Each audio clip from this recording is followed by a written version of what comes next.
시편 11편 말씀은 너무너무 어려운 형편에 빠진 다윗이 하나님께 올려드린 고백입니다. 신앙 고백. 이 시편 11편에서 가장 주목해 볼 구절이 3절 말씀입니다. 터가 무너지면 의인이 무엇을 하랴. 이 터가 무너진다는 말의 의미는 내 인생의 기반이 다 무너진다, 그런 뜻입니다. 예를 들면 우리가 병원에 가서 아주 중병이라는 사실이 밝혀졌을 때, 그때 꼭 그 느낌이죠. 내 인생의 터가 무너지는 그런 느낌을 받게 되지요. 사랑하는 가족을 잃었을 때, 그때 모든 게 다 무너지는 것 같잖아요. 또 평생 내가 하던 사업이 망하고, 또 직장에서 퇴직을 하고, 그리고 생업을 잃어버렸을 때, 그때 정말 무너지는 것 같을 겁니다. 삶 자체가 무너지는 것 같을 거예요. 그뿐만 아니고 나라의 터가 무너지는 경우도 있지요. 우리나라는 그것을 경험했지 않습니까? 전쟁이 났다든지, 또는 혹 그렇지 않아도 불의한 권력이 정권을 잡았을 때, 그때 의롭게 살려고 하는 사람들은 정말 터가 무너지는 것 같은 그런 절망감을 느끼게 되지 않습니까? 오늘 이 시편 11편 2절 말씀에 보면 거기에 악한 자가 하나님의 말씀대로 뜻대로 살려고 하는 다윗에게 활을 당겨서 쏘려고 하는데, 보이는 곳에서 활을 쏘려고 하면 차라리 도망이라도 갈 수 있지요. 아주 숨어서 은밀한 곳에서 활을 겨누어 다윗을 쏘려고 하는 형국이라는 말입니다. 그 말은 정말 상상을 불허하는 두려움이죠. 어디서 도대체 누가 나에게 활을 쏘려고 노리고 있는지를 전혀 알 수가 없이 그저 두려움만 가지고 있어야 하는 이런 형편을 시편 11편에서 쭉 설명을 합니다. 자, 이와 같은 일을 만나면 여러분 어떻게 하시겠어요? 정말 인생의 터전이 다 무너져 내리는 것 같은 이런 어려운 일을 만났을 때, 차라리 죽는 게 나아, 이런 상황을 만났을 때 여러분은 어떻게 하시겠어요?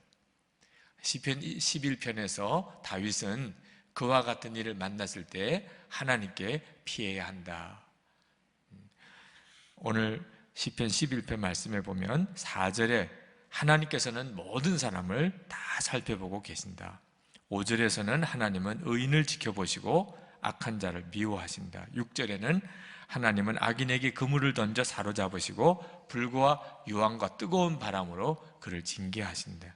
7절에는 하나님은 의로우시기에 의로운 일을 좋아하신다. 정직한 자는 하나님을 만나게 될 것이라. 그렇게 말씀하고 있습니다. 저는 이 시편 11편 말씀을 묵상하며 말씀을 준비하다가 왜 성도들이 시편 읽기를 힘들어하는가 하는 것을 느낄 수 있었습니다.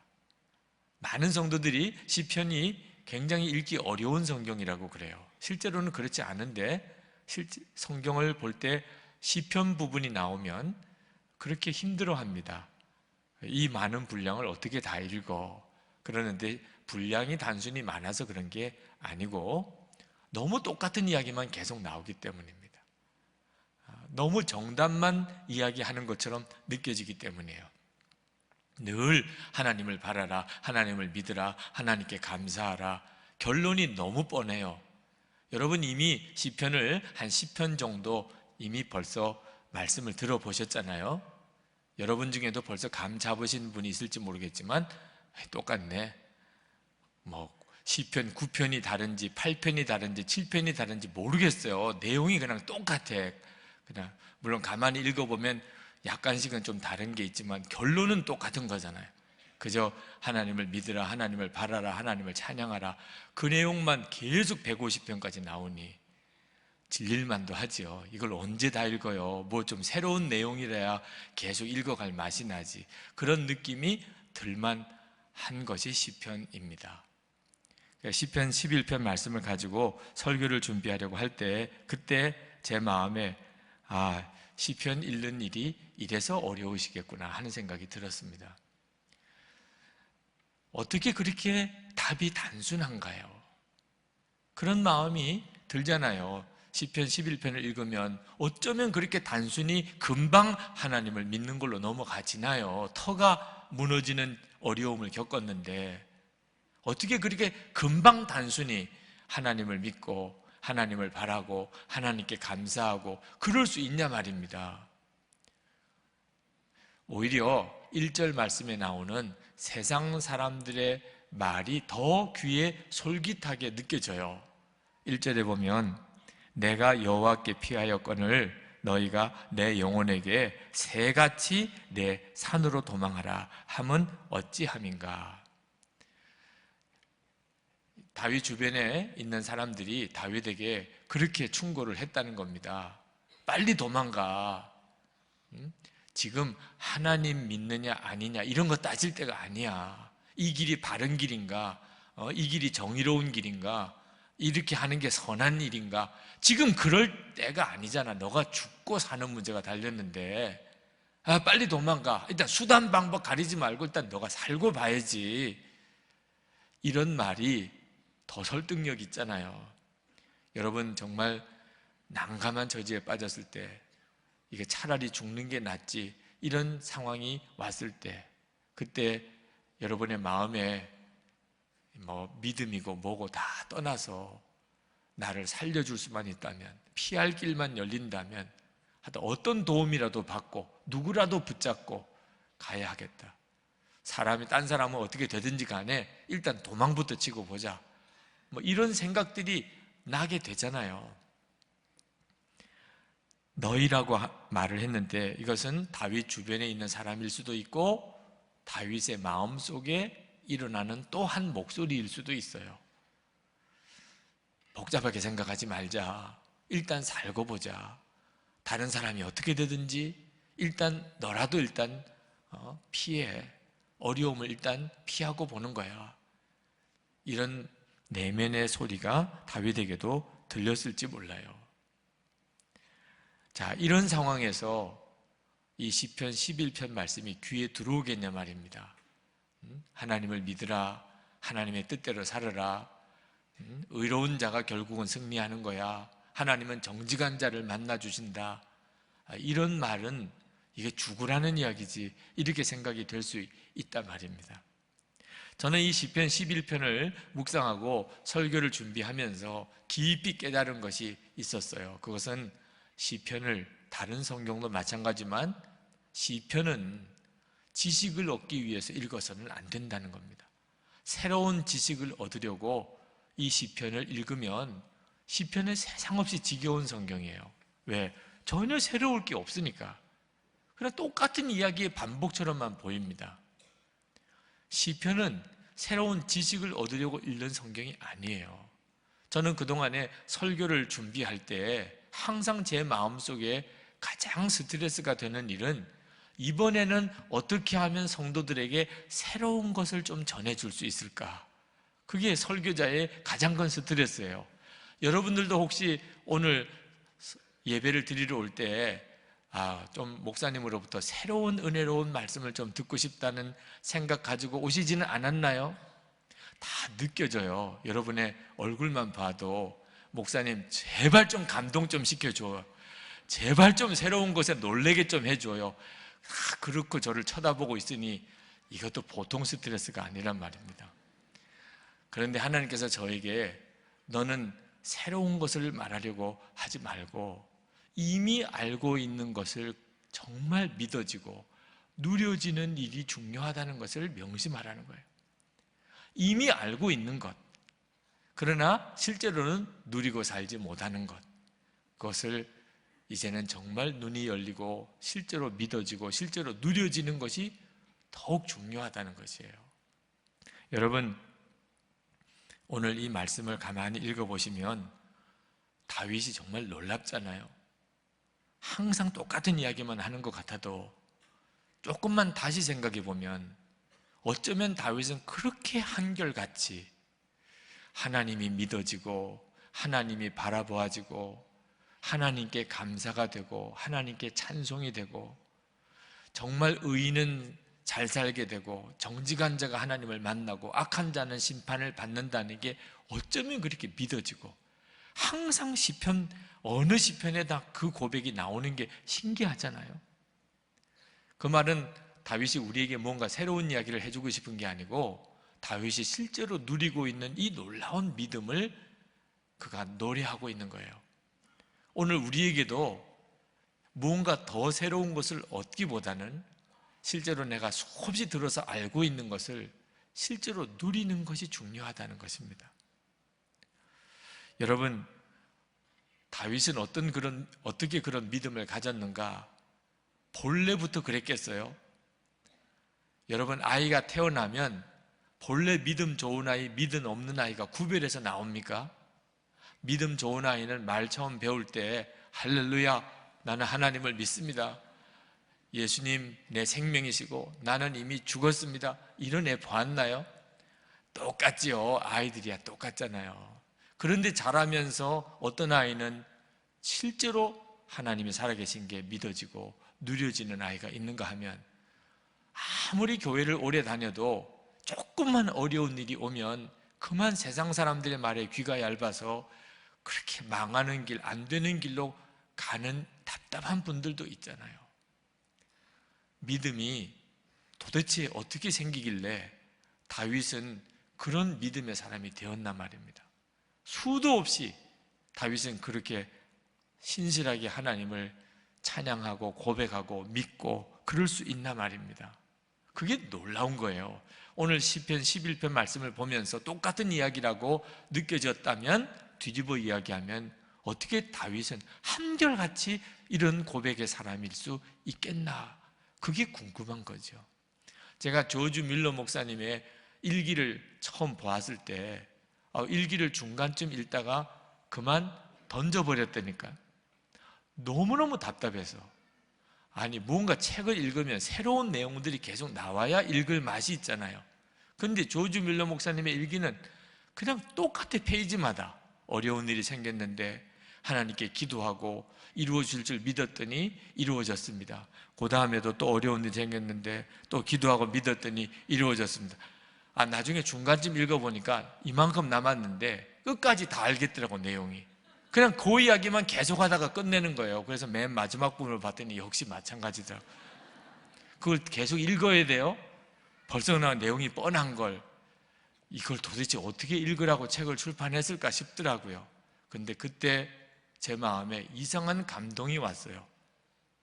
제가 수많은 교인들을 만나봤지만 기도 응답에 대한 확신이 없는 분들이 얼마나 많은지, 정말 기도하면 하나님이 응답해 주시나 믿어지지 않아서, 그러니까 새벽기도도 또 성령 집회도 안 나오는 거지요. 기도하면 반드시 이루어진다고 믿어지면 나오지 말래도 나올 거 아니겠어요? 확실히 안 믿어지니까 안 나오시는 거잖아요. 기도 응답을 믿지 못하는 이들이 이렇게 많은데 도대체 이분은 어떻게 되었길래 그냥 기도한 것마다 다 이렇게 응답을 받나?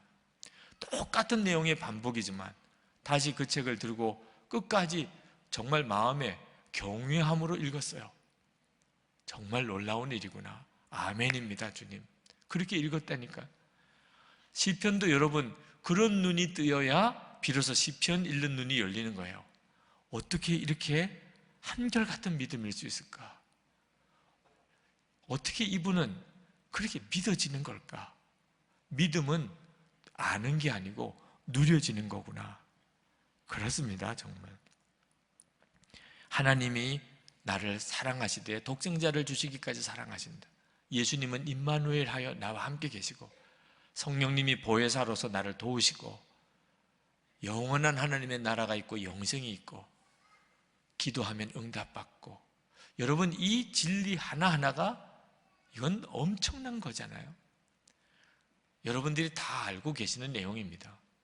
근데 문제는 그 믿음이 능력이 못 되는 것은 아는 데서만 그치지 실제로 믿어지고 누려지지 않는다는 데 문제가 있는 거예요. 여러분, 터가 무너지는 것 같은 그런 어려운 일이 벌어져도 하나님이 진짜 살아계시고 예수님 나와 함께 계시고 성령님 나를 도와주고 계시고 여러분, 이 사실이 진짜 믿어지면 그러면 세상 사람들이 하는 말대로 따라갈 이유가 뭐가 있어요? 잘 되는 길이 훤히 보이는데 말입니다. 안 믿어지니까, 그렇게 교회를 다니고도 안 믿어지니까 조금만 어려우면 거짓말하고, 조금만 이해관계가 걸리면은 악하고 죄하고 타협하고, 그리고 두려워하고 염려하고, 예수를 믿으면서도 실제로는 예수 믿는 축복 하나도 누리지 못하고 사는 거죠. 들었다고 그래서, 알았다고 그래서 믿는 게 아니더란 말입니다. 지난 주일에 어느 청년 하나가 유학 중에 잠깐 방학에 왔다가 이제 다시 돌아간다고 기도를 받으러 왔어요. 그래서 유학생활 잘하게 해달라고 기도를 하려고 그랬더니, 목사님, 이왕 기도해 주시는 거 제 신앙적인 고민이 하나 있습니다. 저는 그동안에 신앙생활 오래 했지만 죄 사함을 확신하지 못합니다.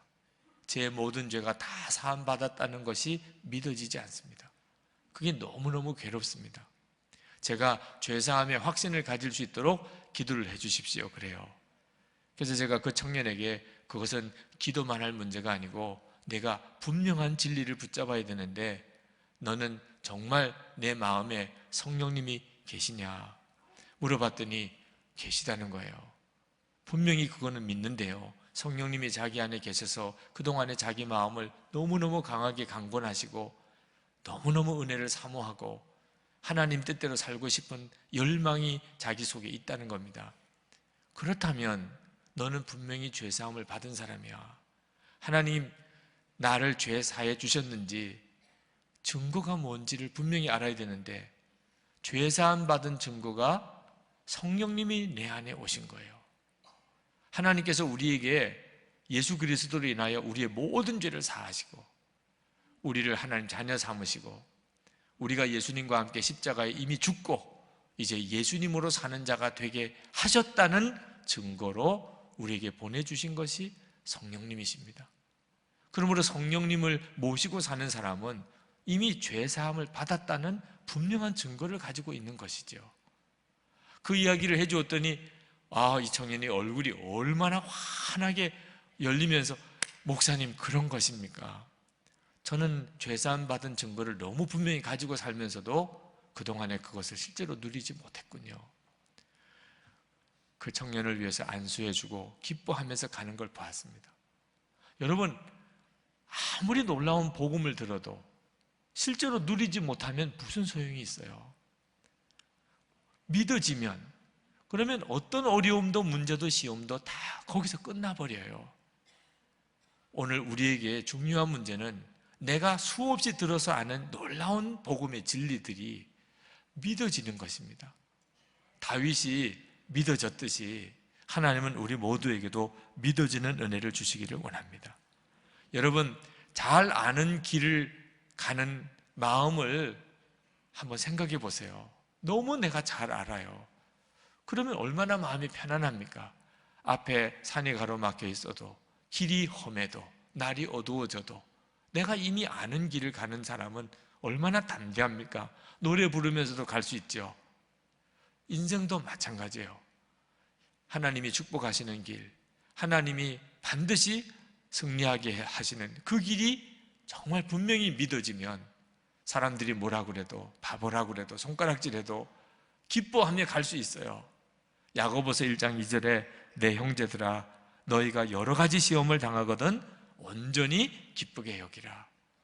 여러 가지 시험을 만나도 내가 하나님 믿고 사는 그 길을 간다면, 그리고 이 길이 복받는 길, 승리하는 길인 줄 진짜 믿어지면 기뻐할 수 있는 거죠. 일제시대에 나라의 터가 무너진 거잖아요. 나라를 잃어버렸어요. 자, 이와 같은 때에 한국 기독교에도 굉장한 어려움을 만났습니다. 그러나 그런 어려움을 피할 길도 있었어요. 신사참배하면 돼요. 신사참배하면 그러면 뭐 일제하라고 그래서 별 어려움이 없었어요. 그 대신에 신사참배가 우상숭배라고 분명히 알고, 신사참배를 거부하면 말할 수 없는 고난의 어려움을 당해야 했습니다. 주기철 목사님 같으신 분은 순교까지 당하고 손양원 목사님 5년 동안 신사참배 때문에 감옥에서 말할 수 없는 어려움을 겪었어요. 피할 길이 얼마든지 있었죠. 산으로 도망가. 그러나 피하지 아니하고 하나님께로 갔기 때문에 순교도 하고 감옥에도 갔어요. 1948년 해방되고 난 다음에 10월 19일에 여수 순천 반란 사건이 일어났습니다. 그때 청년들이 얼마나 요동했는지 모릅니다. 손양원 목사님의 두 아들 동인 동생군에게 빨리 너희들 피해 있으라 그랬는데도 이 두 아들이 우리는 피할 데가 예수님 품밖에 없습니다. 그리고 피하지 않았다가 공산당에게 붙들려서 이틀 뒤에 총살 순교를 당했어요. 6.25 전쟁이 일어나고 그리고는 손양원 목사님, 선교사님들이 그 손양원 목사님과 가족들 다 피난시키려고 그 애양원 앞에 있는 앞바다에, 신풍리 앞바다에 배 한 척을 마련했습니다. 지금 공산군이 쳐들어 내려오고 있는데 빨리 피하세요. 배를 마련해 놨습니다. 손양원 목사님, 내가 피할 곳은 예수님밖에 없습니다. 나 환자 성도들을 버려두고 나는 갈 수 없습니다. 그리고 애양원에 그냥 남았다가 결국은 9월 28일 순교의 죽음을 당하셨어요. 여러분, 손양원 목사님 그 아들 동인 동신군이 참 무모한 죽음을 당한 것처럼 보입니다. 왜? 얼마든지 피할 길이 있었습니다. 그런데도 그들은 그 도망가는 길을 택하지 않았단 말입니다. 오늘 말씀 그대로예요. 산으로 내가 도망하라고 함이 어쩌면요. 근데 여러분, 만약에 그때 손양원 목사님이 도망을 가셨다면 그러면 더 오래 사셨을 거예요. 그러나 우리 한국교회에는 이 민족은 어떻게 할 뻔했죠? 저는 하나님께서 우리 한국교회가 많은 문제를 가지고 있어도 이 한국교회를 포기하지 않으시고 이 민족을 버리지 않으시는 이유가 있다고 믿습니다. 주기철 목사님, 손양원 목사님 같은 분들이 계셨는데 어떻게 하나님이 이 민족을 포기하실 수 있겠냐 말이에요. 얼마 전에 손양원 목사님 기념사업회라는 것을 만들겠다고 뜻이 있으신 목사님들이 모이셨어요. 그리고 저에게 연락이 왔습니다. 이 기념사업회에 목사님이 이사로 좀 참여하시고 교회가 후원을 하면 좋겠습니다. 제가 어지간한 다른 일에 대해서 부탁이 올 때는 한사코 사양을 합니다만 저는 2번 생각도 안 하고 하겠다고 그랬어요. 참여할 수만 있는 것도 영광이죠. 손양원 목사님 기념사업회 제가 참여하겠습니다.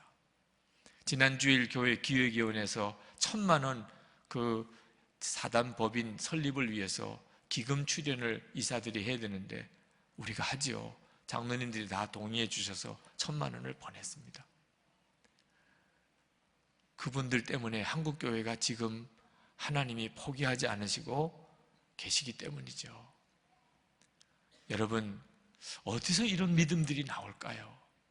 진짜 살 길, 정말 영광을 받는 길, 하나님 앞에 갔을 때 영원한 나라에서 그때 진짜 상 받을 그 길이 어떻게 그렇게 환히 보일까요? 순교 앞에서도 어떻게 그 길을 갈 수 있을까요? 다윗을 우리가 시편을 통해서 읽기만 하지 말고 다윗의 삶을 나도 그대로 살겠다는 결단을 해봐야 됩니다. 우리가 시편 읽을 때 꼭 그렇게 읽어야 돼요.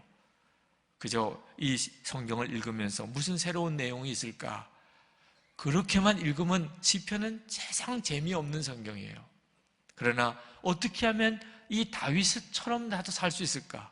나도 어떻게 하면 이 다윗처럼 그렇게 나도 고백하고 살 수 있을까? 바로 거기에 하나님의 계획이 있는 것입니다.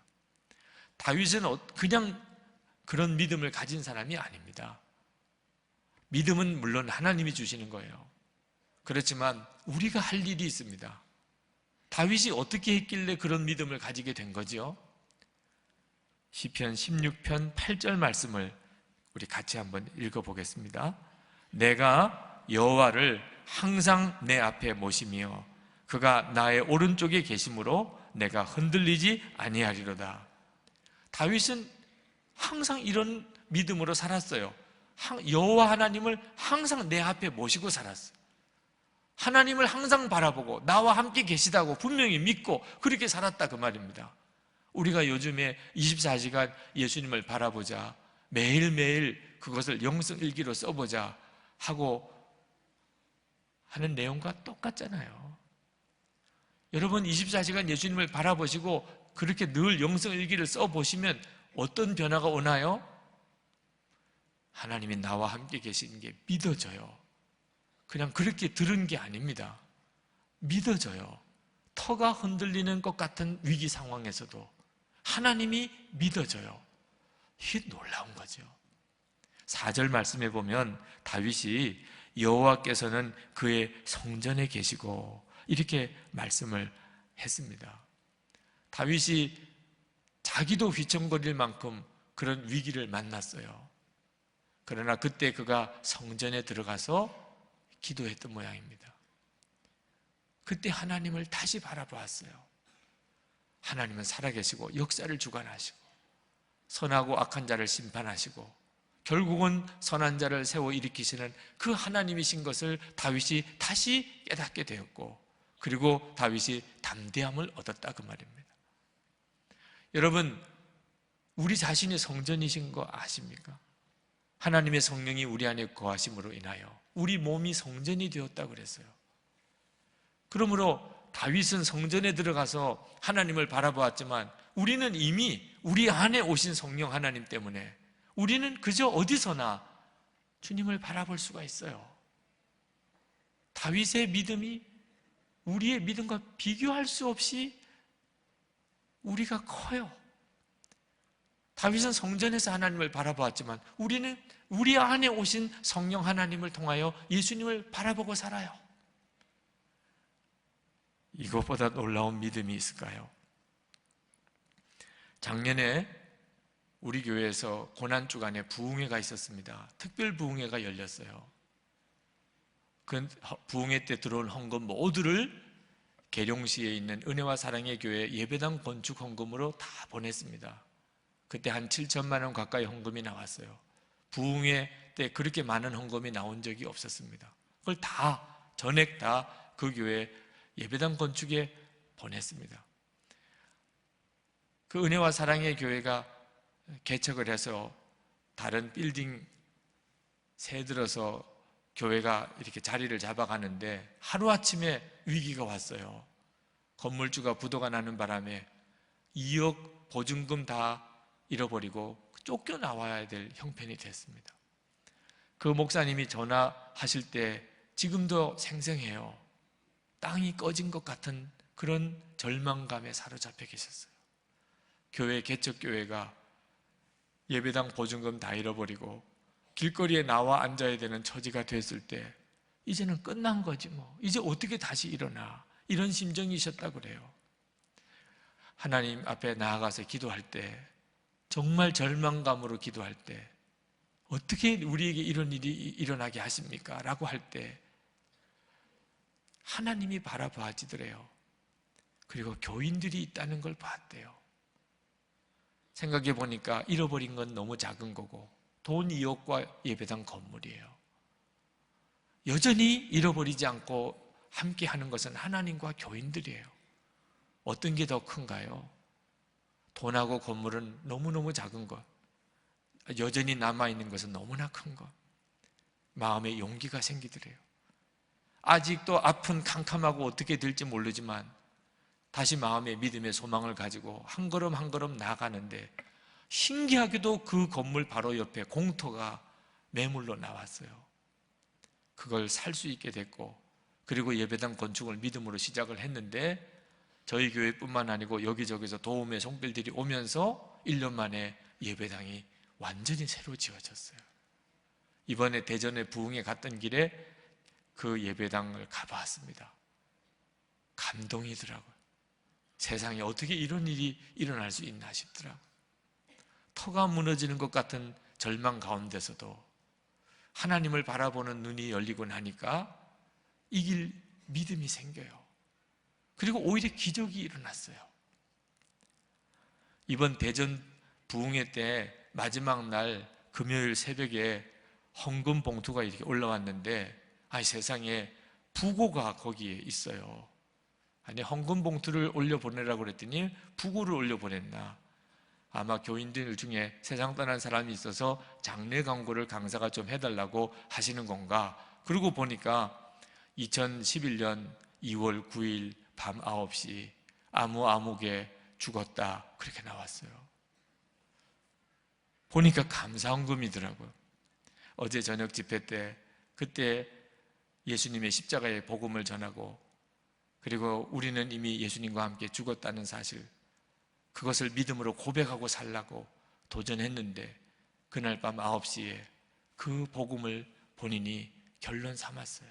그래, 나 아무개는 오늘 죽었다고. 그리고는 그 다음날 감사헌금에, 감사 제목에 부고를 올린 거예요. 교우들이 그 사실을 다 듣고 다 얼마나 기뻐했는지 모릅니다.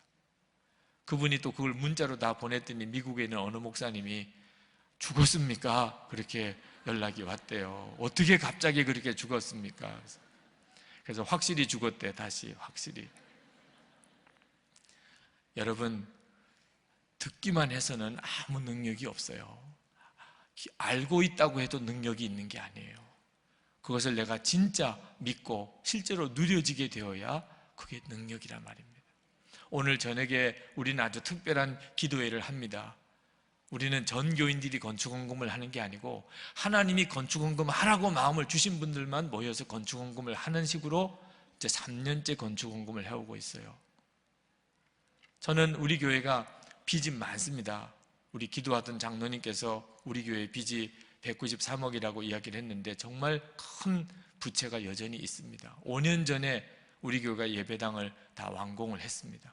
그때는 빚이 더 많았지요. 하나님은 저에게 우리 교회 이 건축비의 부채는 이미 다 해결되었다는 믿음을, 확신을 주셨어요. 그것은 그냥 막연하게 믿는 게 아니고 분명한 증거를 주셨어요. 예배당 건축이 끝나던 해 부도 위기가 왔었습니다. 이자도 갚을 수가 없는 상황에 몰렸어요. 이렇게 끝나는구나, 그런 생각이 들었습니다. 그런 위기 상황 때 하필이면 미국 부흥회가 약속이 되어 있어서 다녀와야만 됐습니다. 미국을 갔다가 집회가 끝나고 한국에 돌아오는 비행기에 탔을 때 갑자기 심장이 오그라드는 충격이 왔어요. 숨을 쉴 수가 없이 가슴이 오그라지는 극한 통증이 오는데 죽는 줄 알았어요. 이렇게 쇼크로 죽는 건가? 예배당 건축빚을 상환해야 된다는 스트레스, 그동안 몇 년 동안 저도 알지 못하는 사이에 엄청난 스트레스였던 모양입니다. 그리고 예배당은 이렇게 크게 지었죠. 교인들은 반도 안 차요. 이 예배당을 어떻게 채우냐 말이에요. 빚이 이렇게 많은 교회가 이 예배당을 어떻게 채우냐 말이에요. 저에게 있어서 그 모든 스트레스가 한 주간 동안 미국 집회 끝나고 한국 돌아올 때 한꺼번에 저에게 몰려들었는지 쇼크같이 왔어요. 그때 이 가슴을 움켜쥐고 하나님 앞에 외마디처럼 드렸던 기도가, 나는 죽었습니다. 하나님, 저 유기성에는 죽었습니다. 저는 이 선한 목자교회 담임 목사가 아닙니다. 예수님이 선한 목자교회 담임 목사시지 저 유기성에는 이미 죽었습니다. 그 고백을 몇 번 하면서 희한하게 갑자기 그 가슴의 통증이 확 사라지면서 숨이 쉬어지는데, 단순히 살았다는 느낌보다는 이 교회 건축헌금, 건축비 해결받았구나, 하나님이 해결해 주셨구나 하는 게 확 믿어지는 거예요. 여러분, 이 믿어지는 게 신비한 거더라고요. 믿어지면 모든 문제, 시험 다 끝나요. 믿어지는데 걱정할 게 뭐 있습니까? 믿어지는데 하나님이 해결해 주셨구나, 이미 문제는 끝난 거구나, 믿어지더라고. 그러니까 갑자기 돌아오고 싶은 거예요. 빨리 와서 하나님이 역사하시는 그 기적의 현장을 보고 싶은 겁니다. 실제로 지난 5년 동안이 저는 기적의 현장이었다고 생각합니다. 그리고 오늘 여러분 보시다시피 정말 이 예배당이 한 3부 예배만이라도 딱 다 찼잖아요. 이건 누가 하셨겠어요? 그때 하나님 앞에 궁금해서 드린 질문이 있었습니다. 다 하나님이 하시는 거라면, 빚도 갚아주시고 예배당도 다 채워주시고 이게 다 하나님이 하시는 거라면 담임 목사는 뭐 하는 겁니까? 담임 목사는 도대체 뭐 해야 됩니까? 그때 하나님께서 주신 대답이 사랑하는 거지. 저는요, 그 비행기가 막 이륙할 때 얼마나 울었는지 몰라요. 너무 행복해서. 세상에 이렇게 행복해도 되는 겁니까? 사랑만 하며 살면 된다는 거예요. 걱정, 염려하지 말고 사랑만 하며 살라. 그냥 모든 사람, 모든 교우, 모든 장로님, 교육자들, 만나는 사람들 사랑만 하며 살면 된다. 여러분, 그렇게 말씀을 들어도 이게 믿어지지 않으면 여전히 인생의 짐은 너무 무겁고, 어떤 때는 차라리 죽고 싶은 생각도 들고 그냥 다 내버려 두고 도망가고 싶고 세상과 타협하고 싶은 유혹이 생기잖아요. 믿어지면 그렇게 하라고 해도 할 이유가 없잖아요. 다윗에게만 그런 믿음이 생기는 게 아닙니다. 누구나 예수님을 정말 바라보는 눈을 항상 가지고 살면, 그러면 주님을 바라보면서 주님이 터가 무너져도 이길 믿음이 생겨요. 사는 길, 축복의 길로 갈 수 있는 길이 대로처럼 열려요. 시온의 대로라고 그랬지 않습니까? 어제 제 아내가 인도네시아 늘푸른 교회 사모님의 영성 일기 하나를 저에게 읽어보라고 메일로 보내주었습니다. 참 감동을 받았어요. 오늘 전할 메시지에 너무너무 적합한 실예가 되는 말씀이라 여러분에게도 소개를 해드리려고 합니다. 지난 주간에 그 인도네시아 늘푸른 교회에 부흥회가 있었답니다. 훌륭한 강사님이 오셔서 은혜를 너무너무 많이 받았대요. 하여튼 간증이 너무너무 많은 부흥회였답니다. 이제 강사님이 한국에 가셔야 될 때가 되어서 식당에서 식사 대접을, 목사님하고 이렇게 식사 대접을 하시고 이제 공항에 가는 길인데 문제가 생겼어요. 그 목사님, 강사님을 태우고 갔던 그 운전기사가 가방과 함께 바람같이 사라진 겁니다. 2시간을 찾아도 연락이 안 돼요. 한국인들의 차 운전기사 중에 그런 사람들이 종종 있다는 이야기를 들었지만 사모님이 그 연락받고 식당으로 쫓아가면서 하나님께서 마음에 그런 마음을 주시더래요. 내 마음을 지키라. 내가 마음을 지키라. 그래서 하나님께 기도하고 하나님 지켜주세요. 주님 붙들어 주세요. 그리고 나쁜 생각하지 않기로, 그리고 그 기사 의심하지 않기로 하나님께서 마음에 평안한 마음, 기쁜 마음 주시도록, 그리고 가서 강사님을 만나고, 그리고 진짜 어느 누구도, 강사님도 목사님 내외도 누가 이랬냐, 왜 이런 일이 벌어졌냐, 뭐가 잘못됐느냐 한마디 하지 않고 오직 부흥회 때 주셨던 은혜들만 서로 나누었답니다. 부흥회 때 주셨던 메시지, 옳고 그른 것을 판단하지 않는 삶, 용서하는 삶, 그 삶을 통해 안식이 있는 삶, 믿음으로 주님께 확정하는 삶, 그리고 그것에 순종하는 삶, 놀라운 역사가 있는 삶, 이 부흥회 때 주신 말씀들이었어요. 이 말씀에 지금에 있는 문제를 다 맡겨버렸답니다. 강사님의 얼굴도 시종 웃는 얼굴로, 편안한 얼굴로, 마지막에 결국은 짐 못 찾고 여권만 들고 그냥 비행기 타시고 떠나셨어요. 다 끝나버렸어요. 정말 터가 무너지는 것처럼 다 끝났어요. 그런데도 그 순간에도 목사님의 사모님의 마음에 여전히 은혜가 넘쳐 있었답니다. 집에 돌아왔더니 밤 10시에 그 기사가 들어오는 거예요. 잔뜩 긴장을 하고 풀이 죽어서 그 목사님의 가방을 들고 들어오는 겁니다. 목사님 사모님이 나가서 아무 말을 하지 않았대요. 주님이 주시는 마음을 품기로, 내 마음을 품으라, 주님의 마음을 품기로 하고 책망도 안 하고 야단도 안 치고 맞아 주었답니다. 그 기사가 평소에 좀 부족해서 생각이 조금 모자라서 간혹 힘든 일이 많았지만 알고 보니까 엉뚱한 주차장에 가 있었던 거예요. 전화는 잘 연결이 안 되는 전화기라 벨이 울리지 않아서 밤 10시까지 그 주차장에서 계속 기다리고 있었던 거예요. 생각만 조금만 했으면 식당에 와보고 벌써 공항 갈 시간도 됐고 벌써 출국도 했을 것 같고, 그래서 연락이 올 때까지 그냥 그 주차장에서 기다리고 있었던 거예요. 근데 그때 사모님의 몸이 너무너무 떨리더래요. 하나님, 제가 지금 몸이 왜 이렇게 떨립니까? 참 이상하다고 생각했는데 그 기사의 마음이라는 걸 깨달았대요. 하나님이 그 사모님의 마음에 기사의 마음을 부어준 겁니다. 한국에 갈 그 강사 목사님의 가방을 가지고 들어오는 이 기사의 발걸음이 얼마나 처참했는가, 그걸 느끼게 해준 거예요. 그 순간에 그 기사가 한없이 고맙더래요.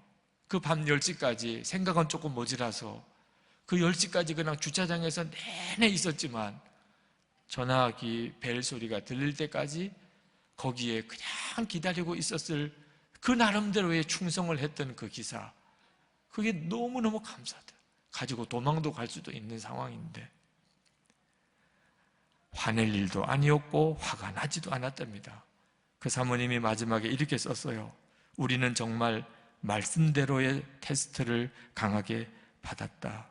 넘어지지 않고 그 시간까지 평안한 가운데 기다리게 하신 주님 너무 감사하다. 그리고 목사님과 나, 그리고 집사님, 전도사님 모두 은혜를 쏟지 않아 감사했다. 모든 성도의 짐을 짊어지고 승리한 느낌이 확 들었다. 그래서 더 감사했다. 난 어떤 일에도 흔들리지 않겠다. 다시 결단하고 잠자리에 든다. 주님 너무 감사합니다. 그리고 주님 찬양합니다. 주님이 하셨습니다. 아멘. 여러분, 터가 무너지는 일이 순간순간 일어납니다. 그때 우리 시편 11편을 명심하세요. 24시간 예수님을 바라보는 일은 너무너무 놀라운 역사를 이룹니다. 터가 무너져도 우리가 피할 길은 하나님밖에 없어요. 그 길이 진짜 사는 길이고 문제 해결의 길입니다. 오늘 이 시간 여러분에게 이 믿음의 기적이 여러분에게 일어나기를 축복합니다.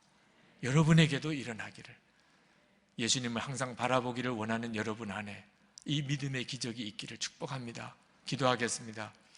여러분, 시편 11편 말씀이 그대로 내 말씀이 되게 하소서. 터가 무너지면 의인은 무엇을 할꼬? 하나님께 달려가는 거지요. 주님만 바라보는 것이지요. 기도하겠습니다.